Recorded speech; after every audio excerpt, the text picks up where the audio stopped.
When we want to start looking at what polynomials do, want to graph them, notice the ones in yellow are all odd. If we look at all the odd functions, we notice that on the right-hand side, they all go up. And on the left-hand side, they all go down. That's called the end behavior. And if we look at all the even functions, this is even, and again, they have similar properties. This is odd, and then even is, all of them go up on the right. But now, on the left, it follows whatever it did on the right. These are all positive values. They always go up on the right and down on the left if they're odd. If you remember what a parabola looks like, then you can remember that they both go the same direction. And so any even function is going to go the same direction. Now we're going to use transformations to sketch the following functions. You don't have to sketch them. There's multiple choice, but I'll sketch them. What happens to x to the 6th? But x to the 6th looks like x to the 4th, except it's even flatter between -1 and 1. But it has the same shape. X to the 6th would be opening up just like x squared opens up. But negative x squared, remember, opens down because the transformation says it's a vertical transformation that flips over the x-axis. It would look somewhat like this. For the next one, x to the 5th, we know goes up on the right and down on the left. It's kind of flat between -1 and 1. I'll do the original first. It would look something like that. This would be just x to the 5th. This would be positive x to the 6th.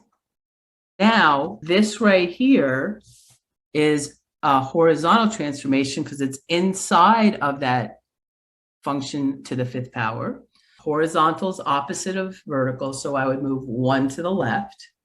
This 0 here moves to -1. And it's going to go up 2. The point that was our origin here is now here. That point moves to the left 1 and up 2. It's going to still go up here, and then it's going to come down here. It has the exact same shape. The last one, we start with x to the 4th, and x to the 4th looks like x squared and x to the 6th. It has the same parabolic shape, except it's flat on the bottom between 1 and -1. It might look something like that. And I'm purposefully making it flatter here. And then the transformations that are happening, well, this right here is horizontal. It's inside the function, so that makes it move here. This is left 1, up 2, reflect over x-axis. And this one is right 3, stretch vertically by 2. We're going to move it to the right 3. This point here moves 1, 2, 3. It moves to here. It's going to just move over, but it's going to get a little taller because every value is now multiplied by 2. That's a vertical stretch. It still stays flatter here, but now it's going to rise quicker. It's going to look more like that.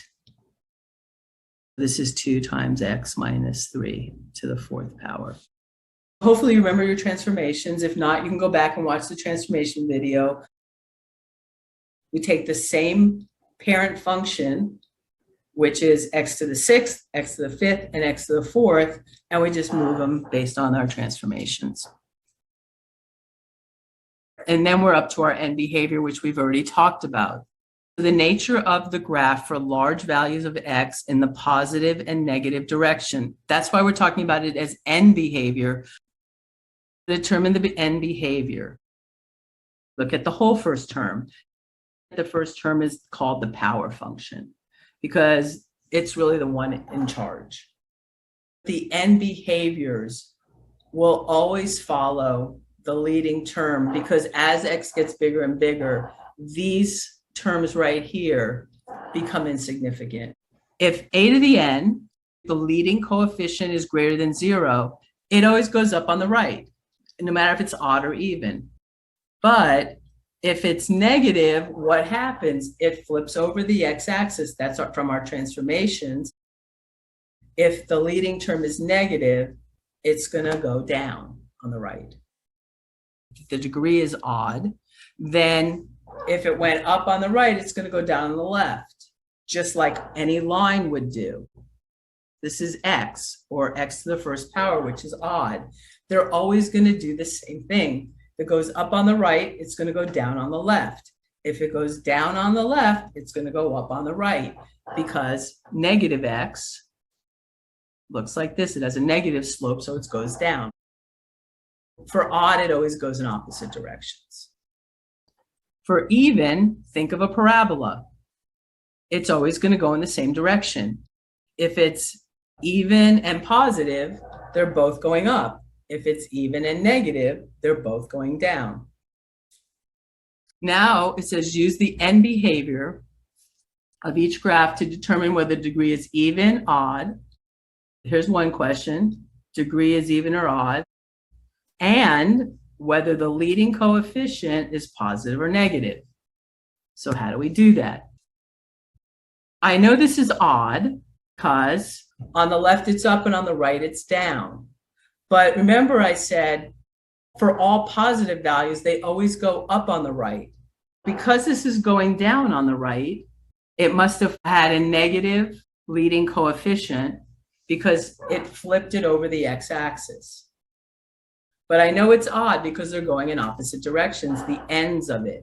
All I'm looking for is what the ends are doing first. That tells me odd or even. If you want to know how to tell negative or positive, just look at direction of the right-hand side tells positive or negative. If it's going up, it's always positive. If it's going down on the right, it's always negative. So this is negative because it's going down on the right, and it's odd because they're going in different directions. Here, we can tell the ends are both going up, like a parabola. And a parabola is x squared, so this has got to be even. And if my parabola was a negative, they would both be going down. Since they're both going up, it's got to be a positive.